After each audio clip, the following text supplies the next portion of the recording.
Hello friends, कैसे हैं आप लोग। आज आप लोगों के लिए एक नई कहानी लेके आया हूँ और आज की कहानी का नाम है कब्रिस्तानों पे बच्चा। जो कहानी सुनकर आप सभी लोग हैरान हो जाएंगे। तो आइए शुरू करते हैं आज की छोटी सी कहानी। दरअसल आज से बहुत सालों पहले जब एक माँ बाप बेटी जन्म दे बैठता है और उसके बाद उस बेटी को वो लोग पसंद नहीं कर पाता है, क्योंकि उन लोगों को चाहिए था बेटा।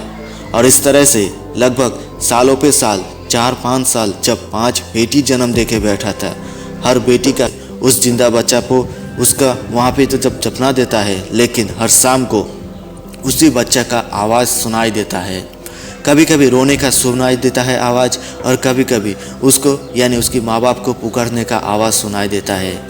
उसकी माँ बाप दोनों ही रात को सो नहीं पाता है इन वजह से, जिस वजह से वो महीना भर जब वहाँ पे रहता था उसी हालत पे जब वहाँ पे और ज़्यादा रहने के लिए नहीं पाता है। फिर क्या किया, उस दोनों माँ बाप ने उसका घर छोड़कर किसी दूसरी गांव पे चला जाता है, लेकिन वहाँ पे भी जाकर उसका कोई अच्छा शांति नहीं मिलता है। वहाँ पे भी हर रात को उसकी माँ बाप की आवाज़ से चीख सुनाई देता है, जिन वजह से उस माँ बाप को काफ़ी परेशानी का साथ जब वो दोनों आपस में बातचीत करता रहता है कि वो बच्चा अभी भी जिंदा है कब्रिस्तान के नीचे में। फिर वो लोग रात पे जाकर उस कब्रिस्तान को खोदता है, देखता है कि उसका बच्चा वहाँ पे जैसे लग रहा था कि वो सोया हुआ है। और फिर उसके माँ बाप काफ़ी उसको बचाने के लिए कोशिश करता है।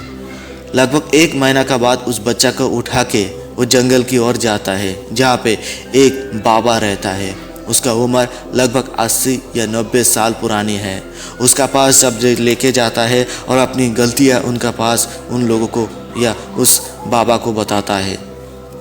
फिर बाबा उनका पास तंत्र मंत्र बोल के लगभग 4 से 5 दिन तक उनका सामने तंत्र मंत्र बोल के उस बच्चा को चमत्कारी से उनको जिंदा कर देता है। और फिर उस माँ बाप काफ़ी खुशी होता है और फिर उनको जब पाल के उनको बड़ा करने लगता है, धीरे धीरे उनका उसके माँ बाप का किस्मत भी चमक जाता है।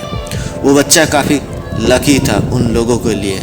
और उसके बाद उनका माँ बाप का भी काम मिल चुका था और धीरे धीरे जब वो लड़की बड़ा होने लगता है, उसका पढ़ाई बहुत अच्छा था और उसका दूसरा लड़के से वो लड़की का दिमाग भी बहुत अच्छा था, जिन वजह से वो धीरे धीरे पढ़ाई का साथ साथ वो जब बहुत बड़ा होने लगा और वो फिर एक पुलिस ऑफिसर बन चुका था।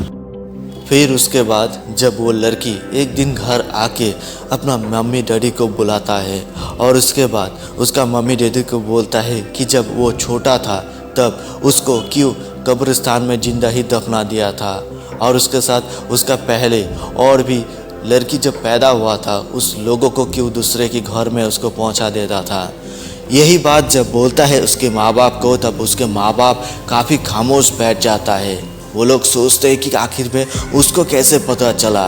फिर वो लोग यानी उनकी माँ बाप उनसे क्षमा चाह बैठता है, उनसे माफ़ी चाहता है, लेकिन अपना बेटी बोलता है कि आप लोग तो एक लड़का के लिए इतना सारे लड़की को खो बैठे, लेकिन आज आप देखिए एक लड़का का काम मैं खुद ही कर लेता हूँ। सो दोस्तों, आज की कहानी यहीं पर ख़त्म होता है। अगर अच्छा लगा तो प्लीज़ लाइक शेयर कमेंट और सब्सक्राइब करना मत भूलिए। धन्यवाद।